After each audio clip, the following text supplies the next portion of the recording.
All right, welcome to The Explainer. Today we're diving into something huge, how to build a value proposition that actually works. We're going to create a blueprint for making something that people will genuinely want to buy. Okay, let's get into it. First, let's just start with a cold, hard fact. Most startups don't flame out because their tech is bad or their team isn't brilliant. Nope, they fail because they build something that nobody really needs. They're solving a problem that just isn't valuable enough to anyone. So, that's the big question, right? How do you dodge that bullet? How do you make sure you're building the thing people are desperately waiting for? Well, the frameworks we're about to walk through are the answer to that exact problem. And here's the thing. The first step isn't about your brilliant idea. It's about getting super clear on two things. First, who exactly are you trying to help? And second, what is the real, nagging, painful problem you're solving for them? Now, when it comes to the who, you have to find your minimum viable segment. And listen, the key word here is minimum. If you say your customer is everyone, you are pretty much guaranteed to fail. And MVS is about finding that tiny, specific group of people who all share the exact same need, so you can build one perfect thing just for them. So once you know who you're serving, you got to define their what. You have to take this big, messy tangle of issues they have and boil it down to one single, crystal clear pain point. Getting this right focuses your entire team, because a problem that's well stated, well, it's already halfway solved. But how do you know if the problem you've found is actually valuable? Is it worth solving? For that, there is a killer tool called the 4U's framework. Think of it like a checklist to stress test any problem you're thinking about tackling. The first U is unworkable. We're not talking about a small inconvenience here. We're talking about a problem so broken, so severe, that people could literally lose their jobs over it. Remember when the first iPhones came out and couldn't be activated? For the people at AT&T, that was a truly unworkable situation. Next up, is it unavoidable? Is the problem linked to one of those things in life you just can't escape? You know, things like getting older, paying taxes, or dealing with government regulations. These create massive, lasting markets because people have to find a solution. The third U is urgent. Is this a my hair is on fire and I need an extinguisher right now kind of problem? Or is it more of a, yeah, I'll get to that eventually problem? Because if you're not solving a top priority, good luck getting anyone's attention, let alone their money. And finally, is your customer underserved?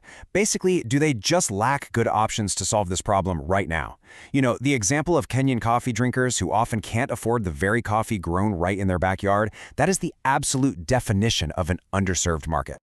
Okay, so you've nailed it. You've found the problem that checks all four boxes. Now we build, right? But hold on. This is where a lot of people get it wrong. Just being a little faster, or a little better, or a little cheaper, that's a race to the bottom. For a startup to win, you need a real breakthrough. And you can see the difference right here. It's not about small, incremental tweaks. It's about a complete shift in thinking.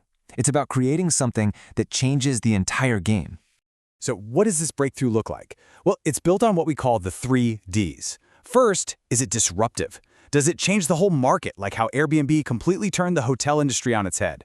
Second, is it discontinuous? Does it make something possible that was pure science fiction before, like how AWS made cloud computing a reality for everyone? And finally, is it defensible? Can you protect it with a moat, like patents or a powerful network, so nobody can just copy it? So, you've defined the problem. You've built a breakthrough solution. But is it actually good enough to get someone to act, to switch from what they're doing now? To find out, we have a couple of really simple but incredibly powerful tests. First up is the before and after test. You have to be able to paint a picture of a massive transformation. The before is, well, it's a mess. Life is dysfunctional, painful, unproductive. But the after, that's where life is good again. Productive, joyful, back to normal. The contrast has to be like night and day. And that idea of transformation flows right into our next concept, the gain/pain ratio. The gain is all the good stuff your product delivers. But the pain, that's the sneaky part. It's not just the price. It's everything a customer has to go through. The risk, the time it takes to learn, the sheer effort of switching. You have to think about the total pain. So what's the magic number to get someone to change their habits? To overcome all that pain and inertia? You can't just be a little bit better.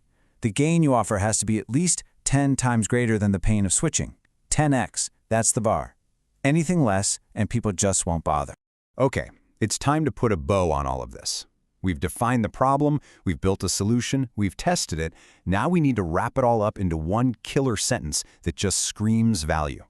And here it is. This is the template that brings everything together. And you can see how each part links back, right? Your target customer, that's your MVS. That key benefit, that's your 10x gain. This statement forces you to be crystal clear and articulate exactly why what you've built is a must-have. So there you have it, your blueprint. 1. Define your customer and their problem using the MVS and the 4 U's. 2. Build a 3D breakthrough solution. 3. Evaluate it and make sure it delivers that 10x gain. And 4. State it clearly and confidently. Look, this isn't just theory. It's a practical, real-world guide to avoiding the biggest reason companies fail. So the only question left is, now that you have the blueprint, what valuable problem are you going to solve?